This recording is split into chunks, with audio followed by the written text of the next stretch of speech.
आपको पता है कि हमने 10 क्वेश्चंस की सीरीज चलाई हुई है हिस्ट्री के क्वेश्चंस। तो चलिए उसमें एक वीडियो आज फिर से लेके आए हैं। चलिए स्टार्ट करते हैं। देखिए पहला क्वेश्चन है कि निम्नलिखित में से कौन सा एक युग्म सही सुमेलित नहीं है। मतलब एक साइड वेद दिए हुए हैं, दूसरी साइड उनके ब्राह्मण दिए हुए हैं। तो आपको देखना है कि कौन सा सही तरीके से सुमेलित नहीं है। ऋग्वेद ऐतरेय ब्राह्मण, सामवेद तैतरीय ब्राह्मण, यजुर्वेद शतपथ ब्राह्मण, अथर्ववेद गोपद ब्राह्मण। ठीक है, तो देखिएगा इसमें है ऋग्वेद का ऐतरेय ब्राह्मण होता है, ये बात सही है। यजुर्वेद का भी शतपथ होता है, अथर्ववेद का गोपद होता है, लेकिन सामवेद का तैतरीय ब्राह्मण नहीं होता है। नेक्स्ट सही सुमेलित कीजिए। इस बार इनकी शाखाएं हैं और एक साइड वेद दिए हुए हैं, ऋग्वेद, यजुर्वेद, सामवेद, अथर्ववेद। एक साइड शाखाएं हैं इनकी कणव, राणानीय, पिप्लाद और शाकल। मैच करना है आपको। देखो मैंने आपको पहले बताया था कि शाकल यानी शकल, शकल देख देख के हमने क्या पढ़ा था, ऋग्वेद पढ़ा था। ठीक है, फिर नेक्स्ट है एक पिपलाद था, पीपल के नीचे कौन बैठा हुआ था, अथर्व बैठा हुआ था। ठीक है, फिर एक था आपका ये जो राणानी है, राणानी है आपका सामवेद।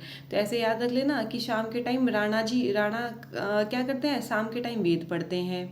और अब क्या बचा, एक बचा यजुर्वेद कणव। ठीक है, तो ऐसे याद कर लेना कि जो कणव यानी कि कण कण में क्या है भाई, यज्ञ है, हमारे कण कण में यज्ञ बसा हुआ है।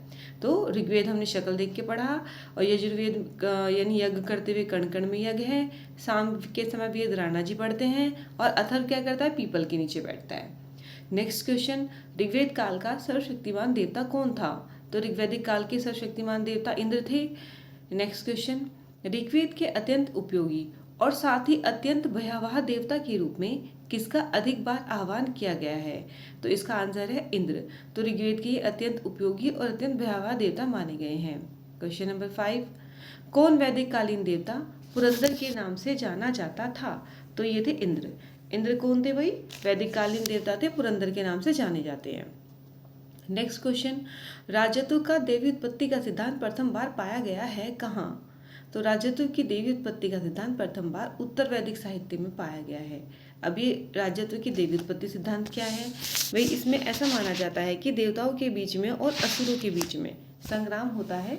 उसमें क्या होता है कि देवता बार बार हार जाते हैं, तो फिर वो क्या करते हैं, वे अपना राजा सोम को बनाते हैं और फिर उन्हें विजय प्राप्त होती है।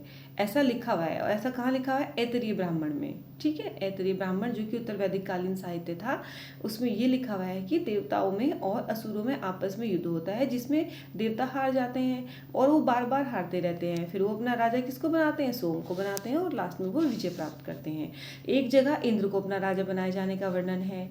और अगर आप महाभारत देखेंगे तो महाभारत में क्या होता है कि ब्रह्मा जी ने मानव जाति के लिए, मानव जाति के कल्याण के लिए उसने एक राजपद बनाया था। ठीक है, और राजपद किसको बनाया था उन्होंने, एक मानस पुत्र विरजस। ठीक है, नेक्स्ट क्वेश्चन है आपका, राजत्व की उत्पत्ति से संबंधित आरंभिक आख्यान किस ग्रंथ में मिलता है।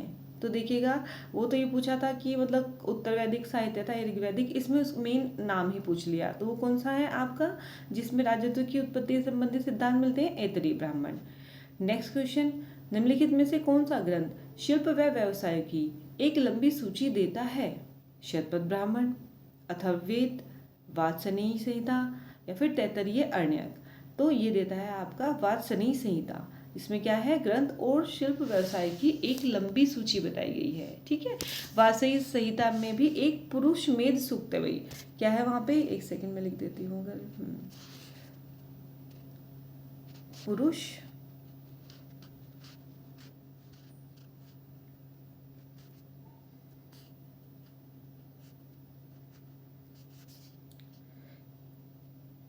ये है पुरुष मेध सूक्त है, उसमें क्या गया है, 18 प्रकार के शिल्प बताए गए हैं। ठीक है, नेक्स्ट क्वेश्चन, ऋग्वैदिक संहिता में कौन सा एक व्यवसाय वर्णित नहीं है। बुनकर, सोनार, लोहार या फिर कुंभकार। तो भाई ऋग्वेद में क्या है, धातु से जुड़े शिल्प का उल्लेख नहीं के बराबर किया गया है।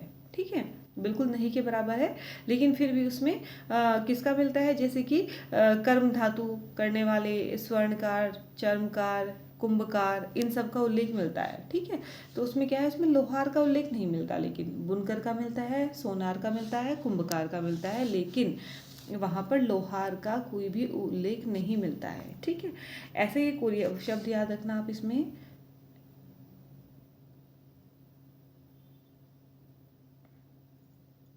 चलिएगा, एक शब्द याद रखना, तक्षा। तक्षा कौन होता था? ये शिल्पियों का मुखिया होता था, तक्षा। नेक्स्ट क्वेश्चन, उत्तर वैदिक काल में एक समुद्र से दूसरे समुद्र तक जिस शासक का राज्य विस्तृत हो, मतलब एक ऐसा, तो उसे क्या कहा था, क्या कहा जाता था? मतलब एक समुद्र से लेकर दूसरे समुद्र तक जिसका राज्य, उसे हम कहते थे विराट। याद रखिएगा, ठीक है।